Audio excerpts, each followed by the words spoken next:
This episode is brought to you by Audi. The road is calling. Embrace the thrill of the drive with the all-new, fully electric Audi Q6 e-tron. Featuring effortless power, serious acceleration, and advanced Audi tech. It's not just a new EV. It's a new way to experience driving. The all-new, fully electric Audi Q6 e-tron is here. The next chapter of Audi starts now. At T-Mobile, our critical mission is providing unparalleled 5G coverage for when connectivity is mission critical. Introducing T-Priority, America's best 5G network experience for first responders, even in times of congestion. More capacity, faster speeds, better coverage. T-Priority from T-Mobile, built for tomorrow's emergencies, ready today. Discover more at t-priority.com. For qualifying organizations on eligible rate plans, coverage not available in some areas and may be impacted by emergencies. My dad works in B2B marketing. He came by my school for career day and said he was a big ROAS man. Then he told everyone how much he loved calculating his return on ad spend. My friends still laugh at me to this day. Not everyone gets B2B, but with LinkedIn, you'll be able to reach people who do. Get a $100 credit on your next ad campaign. Go to linkedin.com/results to claim your credit. That's linkedin.com/results. Terms and conditions apply. LinkedIn, the place to be. Imagine that this line represents the time. Present 1985. Future. Past. Prior to this point in time, somewhere in the past, the timeline skewed into this tangent, creating an alternate 1985. Alternate you, me, and Einstein.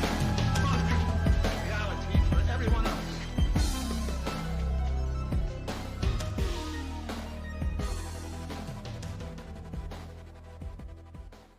Welcome back to the Infinite Rabbit Hole. I'm your host, Jeremy, and today we got a special guest in the house. But before all of you get to learn about him, you get to learn about us for the 200th and some odd time. Jake, how are you doing, bud? I'm cold. I got bored yesterday, and so I shaved off a year's worth of hair. And my face. Just like the old Navy days, Whitney knew that if I was ever bored for more than 5 minutes, that I was within arm's reach of clippers, I just shaved my head just because it was something to do. So, and it's easier. So, yeah, I'm gonna let it all grow back out now. Just start from bare bones, and I've spent the day working on setting up my home gym and doing all the flooring. So I ripped out all the carpet and put down all the gym mats and everything. Tomorrow I'm going to be building up my Smith machine. So I went out and spent a bunch of money on some barbell weights, and yeah, going to get swole, as the kids say. I think they still say that. Yeah, no, they definitely do. They definitely do. Good. Trust me, I have a lot of them, so yeah, I would know this. But yeah, man, I hope you like that Smith machine. It's the same one that I bought, and it's a beast, man. I love it. Yeah. But yeah, I mean, it's cold out right now, and I think one of the worst ideas you could have is to shave all your hair off.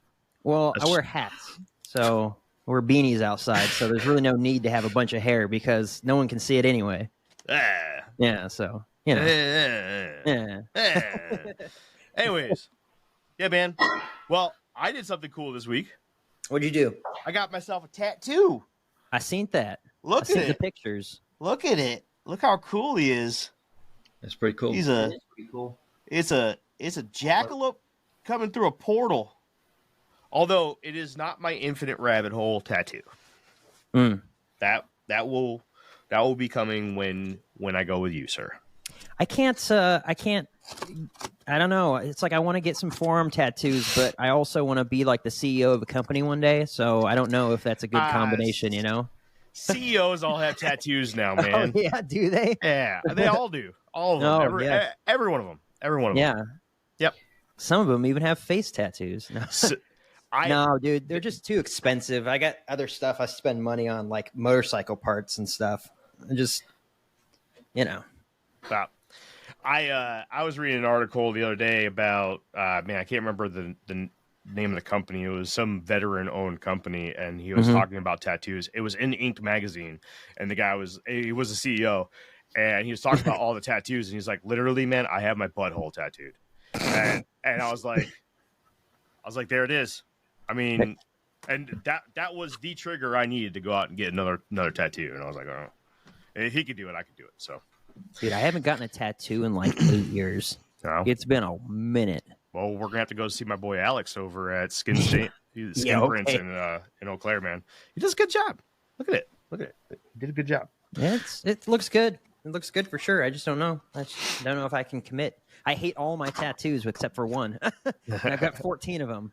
They all suck except for one of them. And I'm just like, I don't know if I want to do that again, especially where people can see it when I'm, except for when I'm wearing shorts. You can see all the ones on my legs, but yeah. All right. Well, let's stop wasting our guest time. Yes, please. Let's bring him into the table and get him introduced to all of the listeners. We are doing something new today. Now, we've had plenty of authors on this show before. The authors that we typically would have are the ones that will do books where I do most of my research from. Hence, all these books back here. If you're watching on Twitch or if you're watching on Spotify or YouTube. But we're doing something new today, but with a twist. We are going to talk to our very first fictional author, but comes with a nonfiction twist, as he has real life experience with the topics that he's writing about. I am personally very excited to introduce everybody tonight to Mr. Paul Vecchiet. Paul, welcome to the Infinite Rabbit Hole. How you doing today? Great. Thanks for having me on your show. Are you there? Now, we are having a little bit of connectivity issues. It looks like Paul is slightly delayed, just a bit. So please be patient with us. Paul, can you give us a little bit of a background on who you are, what the topic of this book is, and what makes you the expert on the topic? All right. Well, the book could be an autobiography, except I don't use myself as the main character. The main character is based on me, and all the characters in the book are based on real people and based on real events. And the effort is to explain the link between the extraterrestrial phenomenon and our spirituality, and how we relate with the rest of the universe, and why it's not a good idea for disclosure. The book is called The Disclosure Paradox. And the paradox is, how are we as a human race supposed to improve ourselves if we're not allowed to know what's wrong with us? And what we are is essentially we are quarantined from the rest of the universe because we are considered a very dangerous species. Our intelligence combined with our DNA, which makes us violent, barbaric, have an irrational obsession with possessions, and worst of all, being racist to the point of genocidal, makes us a very dangerous species that they need to contain us from going out and about. Yeah, so there's a lot of parallels here. So this is a concept that has been talked about quite a bit in the world of Fortean subjects, right? One very famous concept or conversation that was been brought up is the Fermi paradox, right? So the Fermi paradox asks, well, if the universe is so populated, why have we never been contacted by anybody? One of the answers to this is, well, we're stupid. and we're mean, and nobody wants to talk to us because we're defective, right? And every movie shows us killing the visitors. Right. It's like, oh, look, there's a shiny thing in the sky. Let's shoot it down. Yeah. Or there's something that landed on our planet. It doesn't understand our customs. It comes into my house, takes me onto their ships, shoves something up my ass. Now I'm going to kill it. Where in its customs, that's like the best thing it could do for you, right? But with all jokes aside, right, there is a lot tied into this. There's a lot of theories that revolve around what Paul is talking about. There is the zoo theory, where planet Earth is considered a galactic zoo or a petri dish of many different animals from across the galaxy, all put into one place as some sort of experimental television show, or if you would, right, where the scientists fly around in flying saucers and they come down and they take biological samples of their experiments every once in a while, and it comes in the form of cattle mutilations and alien abduction victims, like the communions, or like of Whitley Strieber when he gets visited by the visitors. There's a lot here, right? And there is the concept of the Galactic Council, of where the human race has been banished to the planet Earth because our ancestors were so bad and cruel and mean to not only ourselves but every other species in the universe, and we lost the privilege to be a part of the group, and we have been banished to be by ourselves, to the point to where we just destroy ourselves as our final punishment for our judgment. Am I sort of on the right track there, Paul? Well, since you are knowledgeable about people that have written nonfiction, are you familiar with Robert Dean? He was a U.S. Army Sergeant Major, and apparently he was given the role of having contact with these extraterrestrials through his psychic ability, because they're telepathic. And the messages that he got was that Earth is actually a school. The extraterrestrials refer to Earth as a school for our spirits. And the way it's set up is that the spirits cannot experience the human experience, which is love and pain and suffering, everything that makes us human, without being linked to a human being. So the individuals that, say that we have souls, I call them spirits. And it is here where the spirit learns about being human. And then when we pass on, that spirit goes to download, what was in life, and if they learn the lesson of compassion, of love, of beauty and creativity, all the things that make the human experience, then they are allowed to advance. And if not, then they recycle back to Earth to learn the lessons that they missed. So Earth is actually very important to the universe because it provides the forum for the spirit to engage that way. In fact, Earth is more important to the extraterrestrials than the humans are. They can replace the humans. They can't replace Earth. Jake, what do you got?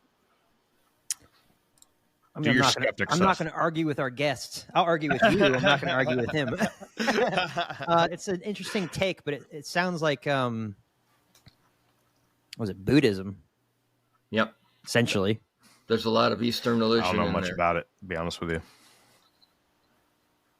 It's true. Yeah. There's a lot of Eastern religion in there. I mean, Yep.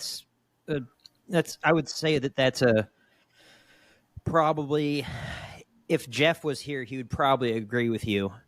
Because Oh, yeah. Jeff he's would eat this up. definitely, well, he definitely has repeated that sort of thing, is at least in theory, of like, it's an interesting thought of like, maybe this is why all of this is right. I mean, I would disagree, but when it comes down to it, I've never died before, so I couldn't tell you beyond a shadow of a doubt that I know, but I have a faith that, you know, I'll be with the Lord, right? So, but yeah, it definitely has a very Buddhism type feel to it. And I've heard that before, certainly, but you know, you're doing the whole thing that people get tattoos and you can't discriminate anymore. You're posting that. That's fun. Yeah. I still have my reservations, Jeremy. You're not going to convince me to go get full sleeves unless you pay for them. No. But so Robert Dean is an interesting topic. He's very interesting, actually. I want to say he's done, or at least he's been in a few documentaries. And basically the gist is like you said, he bases his knowledge around this top secret government document called the assessment, I believe it was called. And it ties in heavily with the concept of like near-death experiences, reincarnation, and the multiple lives theory, like Paul was talking, where life is all about lessons, right? And you go there to learn a lesson. And if you don't learn that lesson, well, then you have to go back. And then if you do learn a lesson, if there's more lessons for you to learn, you can come back as a different soul to learn another lesson. And once all your lessons are checked off the list, then you move on to the next stage, whatever that stage may be.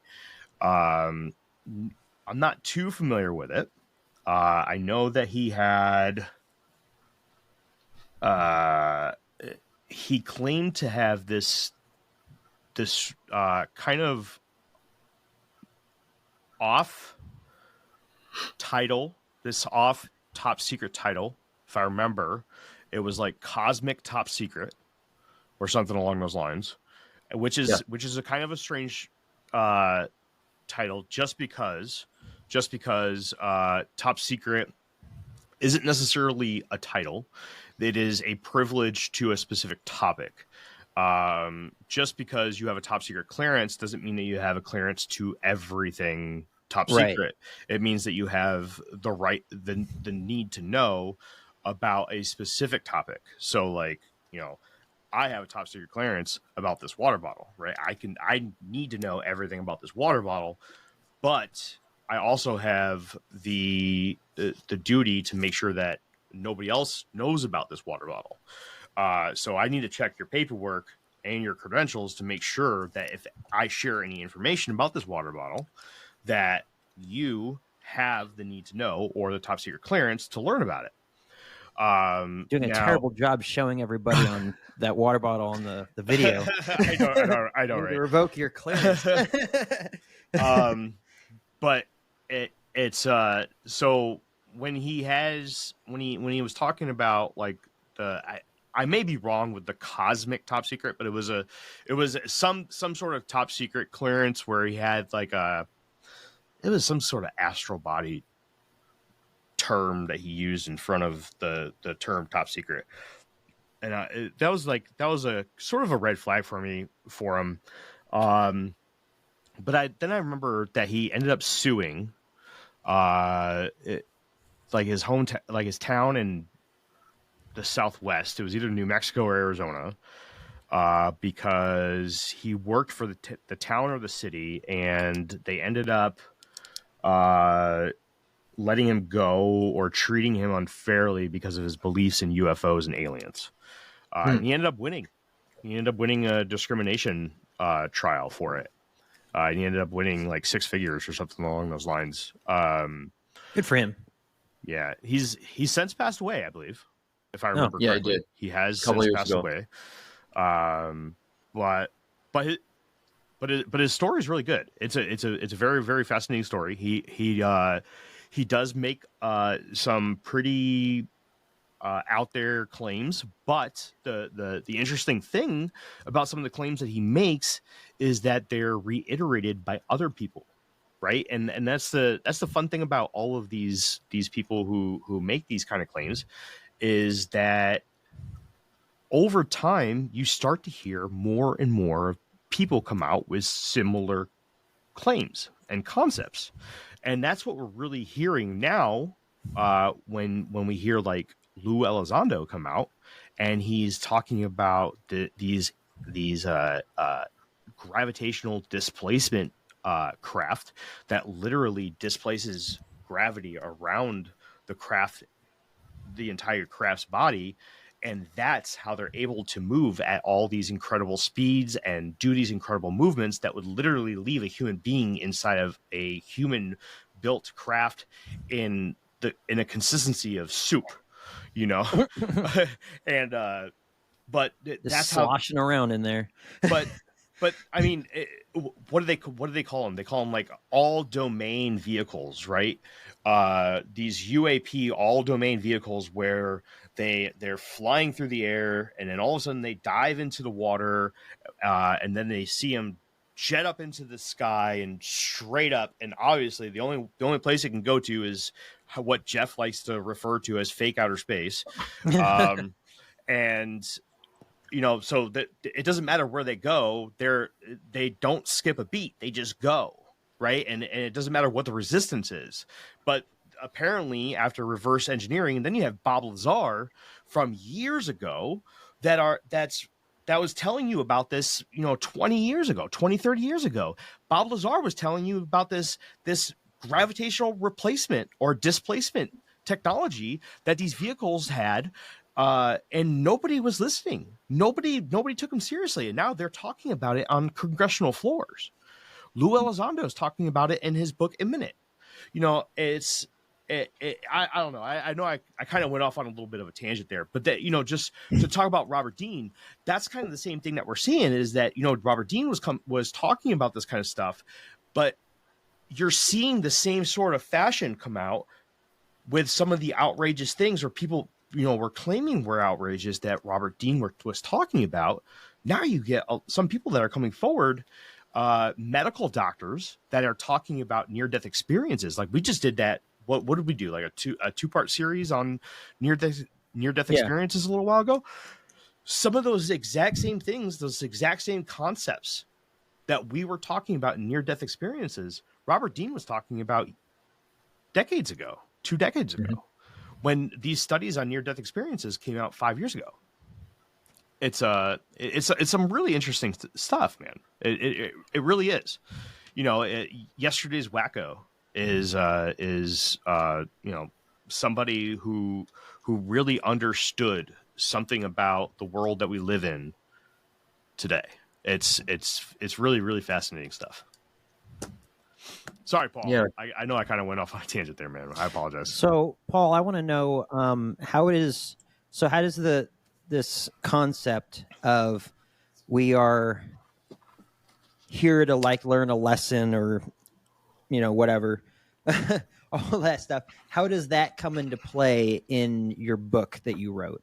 Because you said that it's based off of real events that have actually happened. The characters are based off of real people. The main characters, right, you know, based off of you, although everyone has different names and such like that. So what is the nonfiction element to it where, you know, I'm sorry, I didn't read your book, but, you know. It's not out yet. It comes out February 18th. Oh, well, there you go. Right. Well, there you go. That's why I didn't read it. Right. I'll blame that. There are a lot of elements that are non-fictional, that are truth, that kind of put together the puzzle for you. The first has to do with meditation. And there were two key meditations for me that aligned with what people like Robert Dean said. The one that really got me was when I saw a cloud of indigo, and when I visualized it, I had a feeling of euphoria that you can't experience here on Earth. It was a happiness that you probably would attribute to being in heaven. So as I got closer to the cloud, the cloud dissipated, and I saw flashes, all of indigo, and the flashes were brilliant. It was like a beehive of activity, and countless flashes. And again, as I got closer, the feeling of euphoria got stronger. And it was then when I got a message of what I was seeing, which was the source energy, what people call God. And what the source energy is, it's energy made up of energies.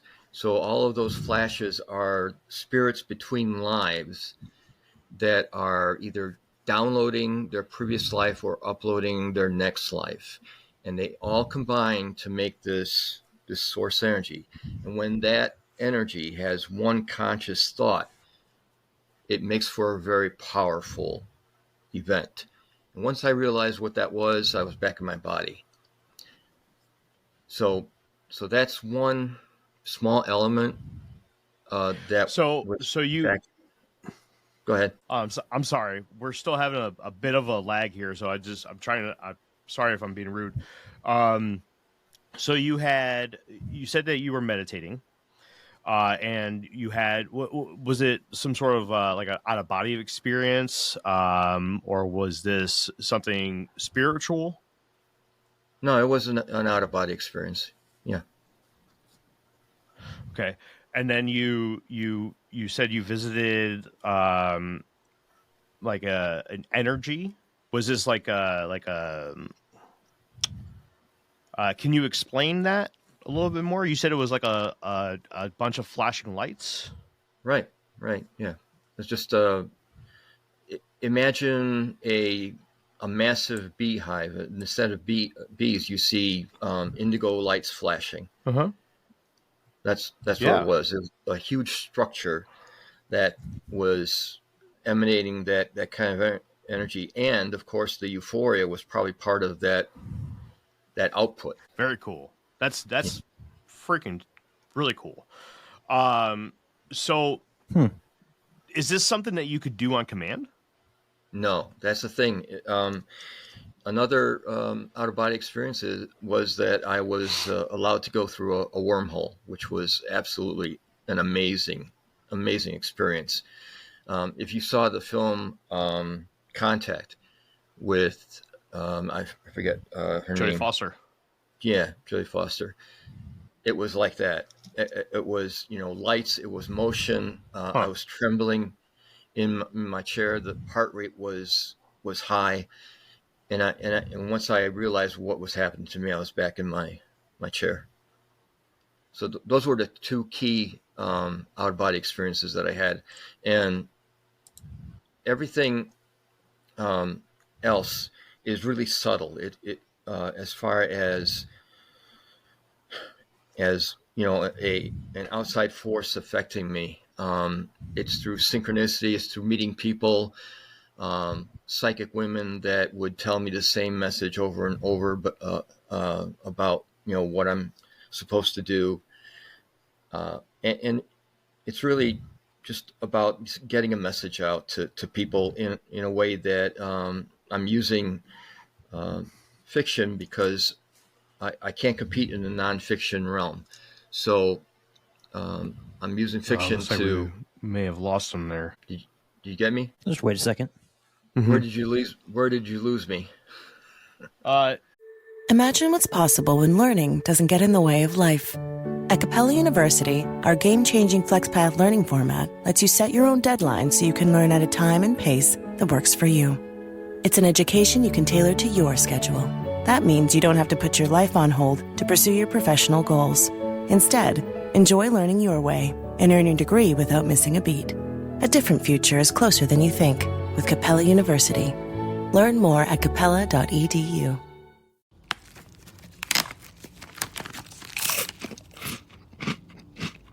Uh-oh, the last cookie. You can get a new box of cookies in as fast as an hour with Walmart Express Delivery. Are you my guilty self-conscience? No, I'm the voice offering you promo code EXPRESS for free delivery on your first order. Hey, who ate my cookies? You mean, these cookies? Order now. Welcome to your Walmart. Promotion valid for first express delivery order. $50 minimum subject to availability. Restrictions apply. Hey, Fidelity. What's it cost to invest with the Fidelity app? Start with as little as $1 with no account fees or trade commissions on U.S. stocks and ETFs. That's music to my ears. I can only talk. Investing involves risk, including risk of loss. Zero account fees apply to retail brokerage accounts only. Sell order assessment fee not included. A limited number of ETFs are subject to a transaction-based service fee of $100. See full list at fidelity.com/commissions. Fidelity Brokerage Services, LLC, member NYSE, SIPC.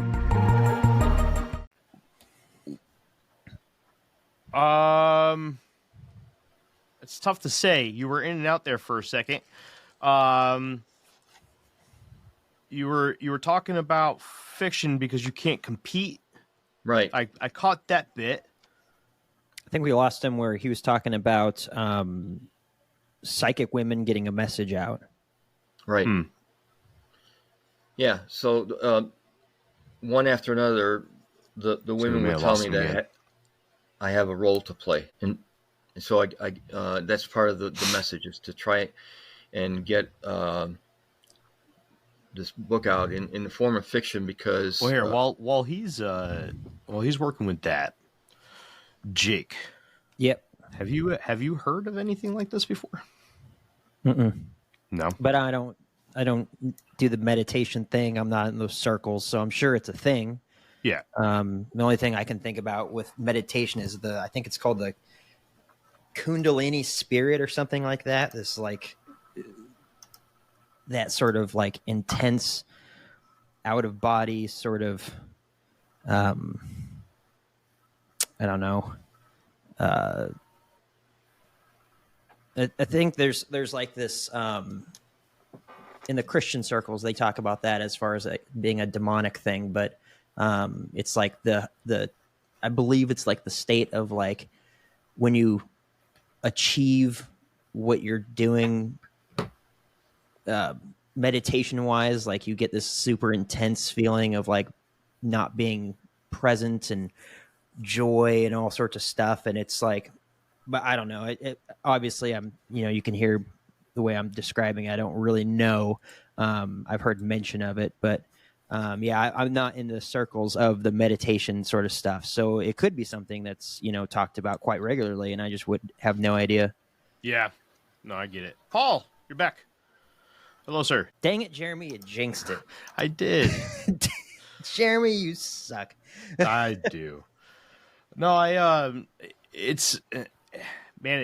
honestly, it sounds like a very, very interesting book. It really does. I'll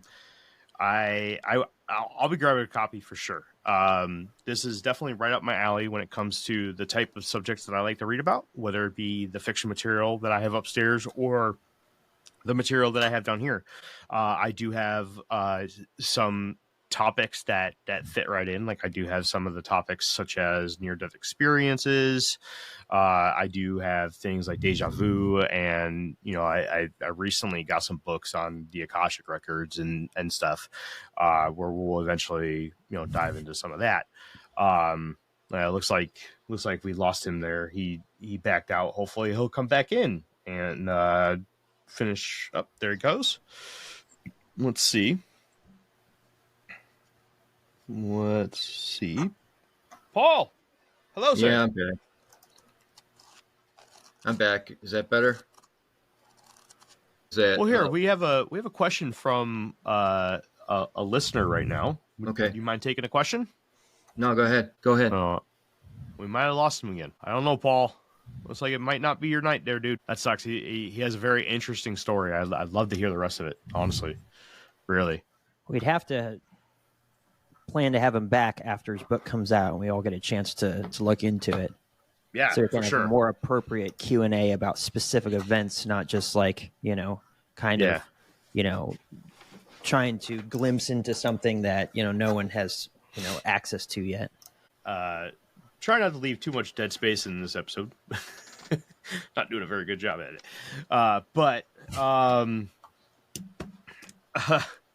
So I punched in his name on Spotify to see if there was any other podcasts out there that he's been on as of recently. There were a few, and I pushed one, and the other podcast audio was so bad. Paul's audio was great on that one, but the audio for the other show was terrible. I was like, all right, next one. And then, you there? You just tell us a whole story? I think you guys are back. Yeah. Paul, we lost you for a solid couple minutes there. I know. I don't know why. It's the government. It's the government interfering. So you had a question. You said somebody had a question, right? Yes. Mistress of Muggles has a question. They want to know, was there any sensation of temperature? No. And this was asked back when you were talking about the indigo lights. Right.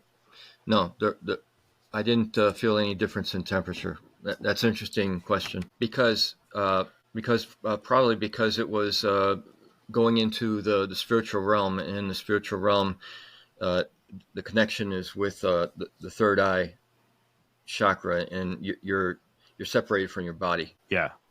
Was there any impact on any of your senses? No, only. See, that's the thing, is that in that realm, you're gaining your information through your pineal gland in your mind. That's essentially your spiritual receiver with that realm, and everything else, the senses are irrelevant. Time is irrelevant. Space is irrelevant. Yeah. It's a wild concept. We talked about it quite a bit. We've talked about the Akashic records quite a bit on the show. We've talked about. We've talked about drug realms too. DMT, and we just did an episode on the stoned ape theory. We talked about. We've talked about a lot of different out of body realms before, and the whole concept of it is really, really fascinating, actually. And I've heard multiple other shows talk about it, especially some of the really big ones. Joe Rogan and Sean Ryan, just to name a few. And I've heard some really, really good personal experiences from these realms. Other than the wormhole and the indigo lights, have you had any other experiences that have caught you off guard? We'll go with that. Well, as I write in the book, there's an instance where I have a dream about something, and the next day it shows up on a Facebook page. There's a lot of like little synchronicities that occur, but I want to point out some real world things though that occurred also, and this may get your attention, Jeremy. I stumbled upon a secret basement when I was in the Air Force at Wright-Patterson at Foreign Technology Division. They had a secret basement, and in that basement was a 70 by 90 cryogenic chamber. And that aligns perfectly with Phil Corso's account of what what they did with the cadavers from Roswell. And now you go to Google Earth and you look for that building, and it is gone. Not only that, there are no records of it being existing. Huh. So you were on Wright-Patterson. Yeah, I was at Wright-Pat in the 80s. How long were you there? 5 years. That's crazy. Yeah. Any other interesting stories from Wright-Patterson? No, just that one, and that one was big enough. I'll tell you that. I kept that secret for 5 years after I left the service, but I used it in the book to add to the plot. The Wright-Patterson. I can smell the smoke coming from your ears. Just spit it out. Well, it's like I'm trying to put timelines in my head, and I'm thinking 80s. What was? I mean, because Wright-Patterson is at the epicenter of almost every big UFO anything in this freaking country. Yeah. And I'm trying to think of one from the 80s and just like come out with something. I mean, obviously everyone knows about Roswell. Yeah. Right. And everyone puts Roswell into Area 51, but the rumor is that Area 51 was the cover story, and that, yeah. And it really went to Wright-Pat. Then there was Kecksburg in the 60s, where, there was the talk about how they took the acorn shaped or the Nazi bell shaped craft to Wright-Pat in 65 I didn't know that. with the Roswell crash going in 47, which would have been I want to say it was just before the what's his face's Kenneth Arnold's saucer stuff. Yeah. Jake. You know what I just learned about Roswell? It's just to go off on another rabbit hole. There was actually two crash sites. Did you know that? Mm-mm. And that when it learn it from that Annie Jacobson book. No, I haven't read it yet. But apparently, when the Roswell site was discovered, they originally thought it was an adversarial aircraft watching our budding atomic program. The Manhattan Project, working on our detonation techniques and stuff out there in the middle of bumfuck nowhere. And 47 was when the crash happened, and the end of World War II was 45, right? Hiroshima and Nagasaki happened right around that time. And the Manhattan Project was, I think the Einstein memo got signed in 39. So everything kicked off right in 1940 with the Manhattan Project. And with the end of World War II and the beginning of the Cold War, they thought that the craft could potentially have been Russian. And they thought that the EMP blast produced by the atomic weaponry that they were testing actually caught the Russian craft, and that they were actually going to be able to reverse engineer Russian technology, and that they were surprised when they found the 4 alien bodies that they did. Yeah. So potentially the Roswell crash was caused by an EMP pulse from an atomic weapons test. But I don't know if I buy that particular reasoning for it, but I think it's an interesting conversation to have. But I do think that when they originally approached it, I think that the idea that they thought that they were approaching like a Soviet aircraft, I think that definitely could have been true. But then the massive cover up and the massive amount of resource and money and man hours that they put to cover it up, with the whole, weather balloon explanation, just seeding the government distrust. Yeah. Just So, goes. To answer your question, I can't find anything about alien or UFO things in the 80s over at Wright-Patterson, but there was Robert Carr in 1974 who claimed that they had a hangar titled Hangar 18 that had alien bodies in it, that the U.S. Air Force then in the 80s came back and denied having. In 1985, the Air Force issued a statement denying that Wright-Patterson Air Force Base ever possessed alien bodies or UFO technology. That's interesting. That's right. That's Paul's timeline.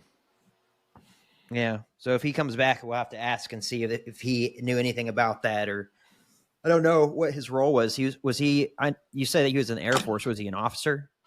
Yes, I believe he was.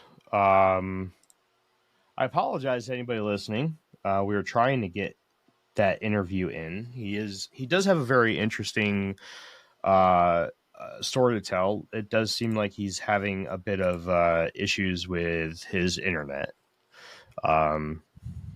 Hopefully we can get that figured out. If not, we'll try to figure it out another day. But to read, I've been talking with his publishing agent, Heather, who is very nice. Just to kind of read off what she sent me.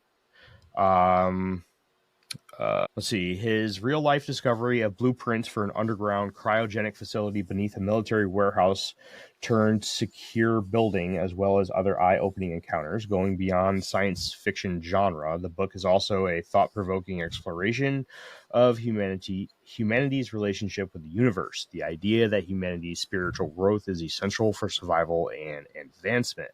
The notion that Earth is viewed by extraterrestrials as a dangerous, primitive planet, intelligent but ethically deficient.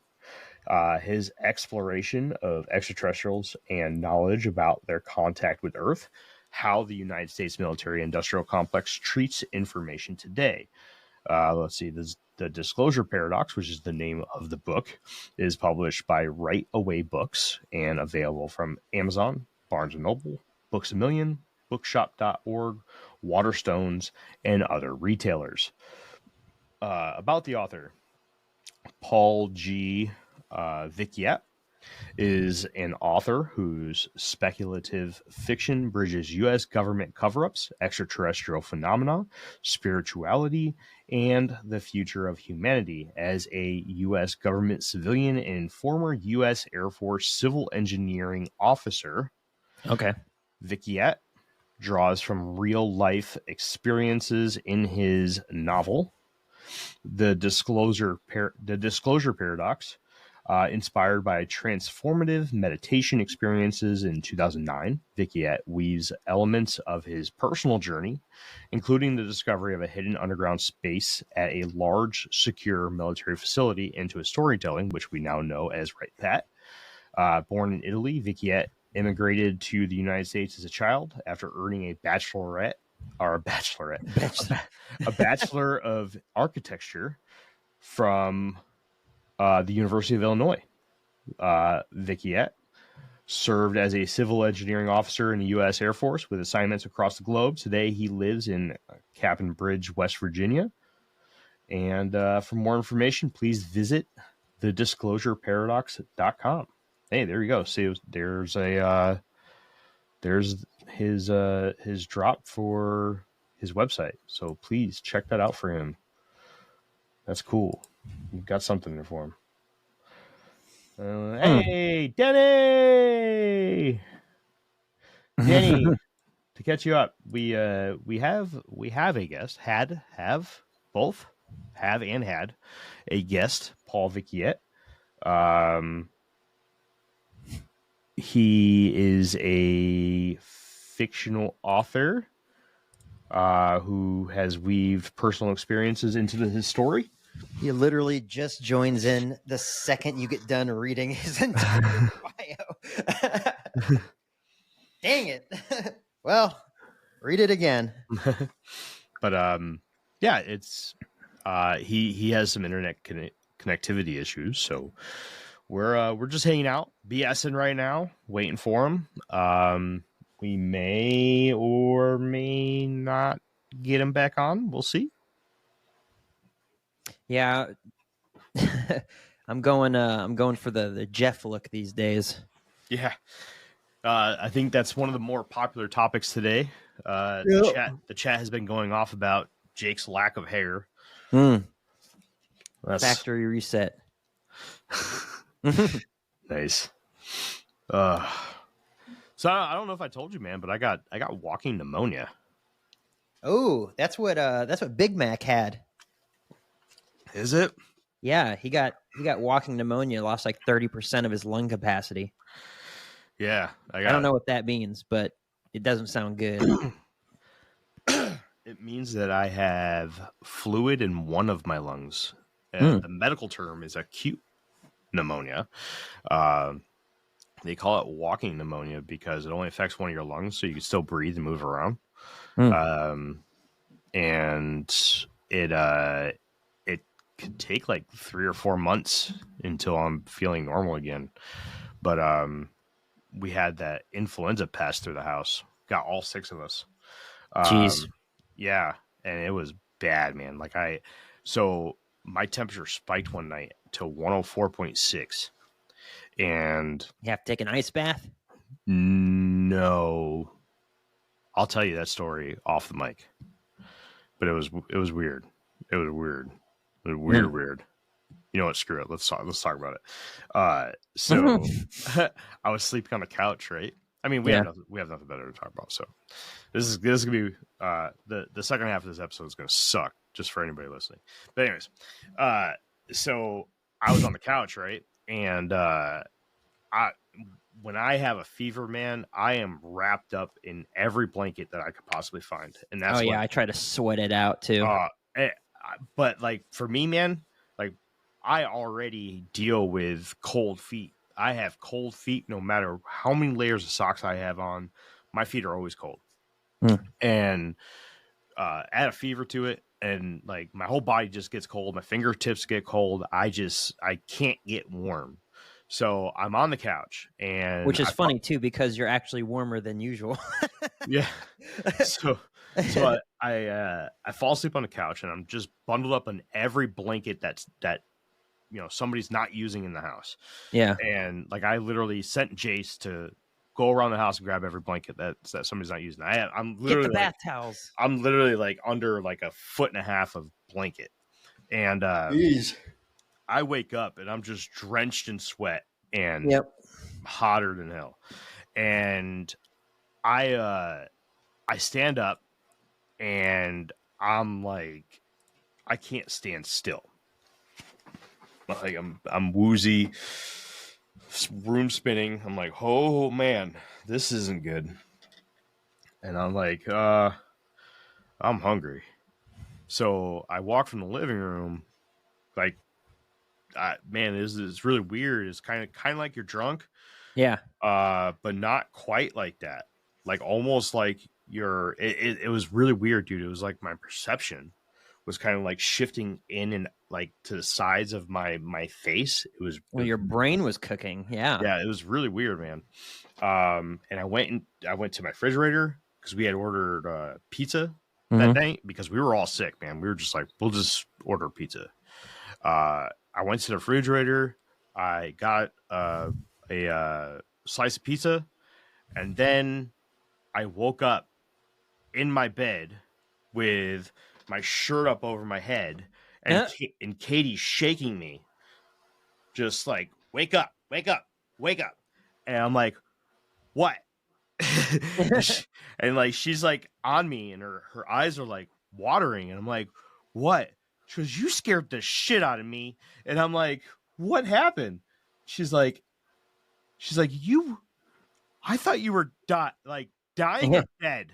And I was like, what happened? And she's like, you came into the bedroom and you were like, I don't feel good. And you collapsed onto the bed. Gosh. And I'm like, really? She's like, and you just fell asleep. And then, and I'm like, oh. And she's like, yeah. And then I just at one point like looked at you and you didn't look like you were breathing. And I was like, oh. And then she goes, then I tried to wake you up and then you wouldn't wake up. I've been shaking you for like 2 or 3 minutes and you weren't moving. Oh my gosh. And holy crap. She's like, and your skin, like your body is super hot, Jeremy. And we took my temperature and it was at 104.6. And I was like, whoa. I was like, damn, like my shirt was up over my head. I was like, I wonder how hot I got underneath like 1.5 feet of blankets. Like if I was at 104.6, how hot was it? Like however long ago, dude. So when we finally like went out in the morning to like out to the kitchen, that pizza that I remembered eating was on the floor. It had a big old bite of like just a big bite taken out of it with the pizza on the floor. And then the bite I took was just spit out on the floor. Ryan Reynolds here from Mint Mobile with a message for everyone paying big wireless way too much. Please, for the love of everything good in this world, stop. With Mint, you can get premium wireless for just $15 a month. Of course, if you enjoy overpaying, no judgments, but that's weird. Okay, one judgment. Anyway, give it a try at mintmobile.com/switch. Upfront payment of $45 for 3-month plan, equivalent to $15 per month required. Intro rate first 3 months only. Then full price plan options available. Taxes and fees extra. See full terms at mintmobile.com. This episode is brought to you by Coffee Mate. After watching this season of the HBO's original series, The White Lotus, this is the tropical getaway I needed. One more pina colada, please. Hey, you're not on mute. Oh, I thought I was in paradise. Turns out it was my Coffee Mate. Coffee Mate Pina Colada and Thai Iced Coffee Flavored Creamers. Inspired by the newest season of HBO's original series, The White Lotus. For the love of coffee. Try now. Hey, it's Bill Simmons from the Bill Simmons Podcast here to tell you about Michelob Ultra Courtside. It's getting fans closer to the NBA with a chance to win prizes like courtside seats, a trip to All-Star Weekend, and much more. Check it out at MichelobUltra.com/courtside. Michelob Ultra Superior Access, Courtside 24-25 sweepstakes, no purchase necessary. Open to U.S. residents 21 and up. Begins on October 1st, 2024, ends July 1st, 2025. Multiple entry periods. Visit MichelobUltra.com/courtside for free entry deadlines, and official rules. Message and data rates may apply. Void where prohibited. Jeez. Man, if it ever gets that bad, tell Katie that she can just call us and we'll rush you guys to the hospital. I don't care. Throw you in the back of the truck and just let that cold air wash over you and drive to the hospital.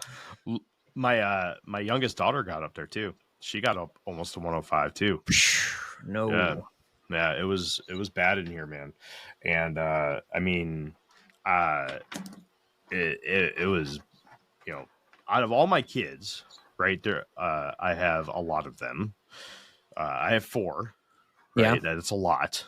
It's more than 2. It's more than 2. 3 of them took the flu shot this year. 1 of them did not. And that would be my oldest son, who freaked out because of the needle. And one of his parents, I'm not going to say who, I'm not going to throw them under the bus, whether it's me or the other one. One of us was like, okay, I guess we're just not going to do it. Only had the flu for like 12 or 15 hours, took one long nap and was perfectly fine. Yeah. Everybody else had it for like 2 days. I had it for like almost 3 whole days, but got walking pneumonia from it. And I am still feeling it, man. Like still I wake up, man. And for the first hour and a half, 2 hours, perfectly fine. Got all the energy in the world. And then as the day goes on, I just lose it all. I like it's super bad. I've had a migraine headache every day for like 3 weeks now. The days that I'm off work, I take a nap in the middle of the day, and it kind of helps reset me a little bit. But yeah, like what the doc was saying at urgent care, he was like, yeah, so what's happening is like your body's not getting oxygen. He says it's not getting the oxygen that you're used to getting. So, since you're already prone to migraines, so the migraine's kicking up, your body's losing energy because your body's not, replenishing your oxygen. And, so he goes, all your symptoms, he goes, I bet you anything, if we go look at your lungs right now, you got fluid in your lungs. And I'm like, that sucks. Like I get winded just talking now. It's stupid. Dude, I thought that I was having a hard time. I got switched up on my meds for my nightmares and stuff. And it's been giving me crazy insomnia. Ooh. Like I'm up at 2:30 in the morning, wide awake, unable to go back to sleep. Like I just called in on Friday and I was just like, I can't do this. I'm not going to drive like this. I will kill myself on the road. I'm not going to drive an hour having been awake since, 1 o'clock in the morning or whatever it was. I'm like, I'm just calling in, and Whitney ran out and got me some melatonin and came back and knocked me out. But, yeah, so I was like, well, to heck with that. I'm going to have to call him tomorrow and be like, I can't take this anymore. Like, I don't know why I'm reacting this way to something that's supposed to make me sleep, but I can't do it. So I thought that was bad. I saw that picture of you sent in, and I was just like, gosh, you look like crap, dude. You look like one of the zombies off of The Walking Dead. Like, that was crazy. All right. And so, I was like, me and Jeff will run the thing for a couple weeks. No big deal. Had some good conversations, and it was cool doing a swap cast with Shadow Band. Creamer got on and everything. But, Jude, you look like crap. But I was like, it can't be that bad. He's always sick anyway. You got kids that come over and put their fingers in the dirt, stick them in their mouth, and then cough into your face, and then you're sick. So, I mean, it's just the life of a parent, I hear. So everyone always being sick, but yeah, that's rough. That would have sucked. It's like get a call from Katie, say, hey, by the way, Jeremy died last night, and been like, well, now who's going to do the podcast? Dude, I was for a solid 72 hours. I couldn't move, man. I couldn't move. I mean, I was in a conscious coma where the only thing I could do was put my face into my pillow and just lay there like this underneath blankets with my face down into a pillow. Just hoping for the sweet release of death. all I did was think. That's all I did. I couldn't read a book. I couldn't watch TV. I couldn't do nothing. I planned my whole new podcast concept, for the whole new project that I'm working on. The whole 3 days that I was sick. That's all I did. Was just. Jeez. I was like, I need something to do, and I just thought about what I wanted to do for a new podcast. That's like the best part of being sick is when you're too sick to go to work, so you just play video games for 2-3 days. There was no way I was concentrating on video games, man. There was no way. I spent most of my time hovering between 102.5 and 103. Dude, I hate being sick. Most of my time was pretty high, man. It sucked. Yeah, I thought it was kind of weird when I was going to run up the podcast for the first time, and I was trying to figure out the whole Riverside thing, and you're like, if I can get up to my computer, I'll run you through it. And I was just like, that's kind of weird. He's always at his computer. Yeah. I know it was that bad. That's rough. Yeah, usually and you want to know what's even crazier? Is when I sent that to you, it was plugged in right next to me. Yeah. You're like, I was reaching your fingers out of your out of your blanket mess, little burrito, and going like this on your phone and sending it. It was plugged in on the little end table next to the couch, and I was laying on the couch, and I couldn't sit up, man. I couldn't sit up. Couldn't That's even sit awful. up. Yeah, it was bad. And like the worst part about it was like Katie was sick too. And I felt bad. I mean, she was a champ, man. I mean, I totally did the dude thing, and I was like, I'm a big baby when I'm sick, man. Oh yeah, I make Whitney take care of me. Huge baby, and she's just like super mom and super wife, and doing all like, but like baby was sick too, so he just wanted to sleep on mom all day long, but she just wanted to be not slept on. Mm-hmm. And I felt bad. Baby didn't want anything to do with me. He was sick. He was like, "No, I want mom." Yeah. So yeah, you're dad. You're worthless to me. Yeah, get out of here, dad. Dick, get out of here. As if you would have been able to do anything anyway. You would just absorb him into the blanket fort. Come on, buddy. Let's get warm together. Let's see. Well, I don't think he's coming back, man. Yeah. I think he's gone. I'll have to send him an email and just say thank you for coming on. It's unfortunate, but shit happens.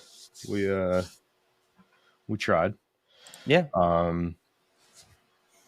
Looks like we're at 45 followers now. We only need 5 followers now. That's cool. Oh wow. Yeah. Well, if you're not following us on Twitch, check us out, and then you can watch us talk. You can watch us talk. I have to tell you something, but it definitely has to be off the chat.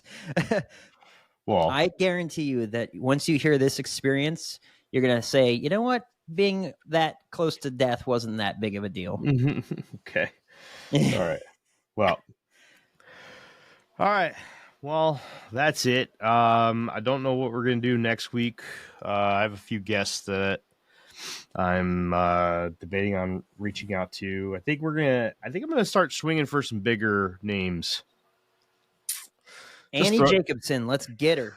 I mean, I would like to read some Annie Jacobson before I reach out to Annie Jacobson. I gotta, I've got.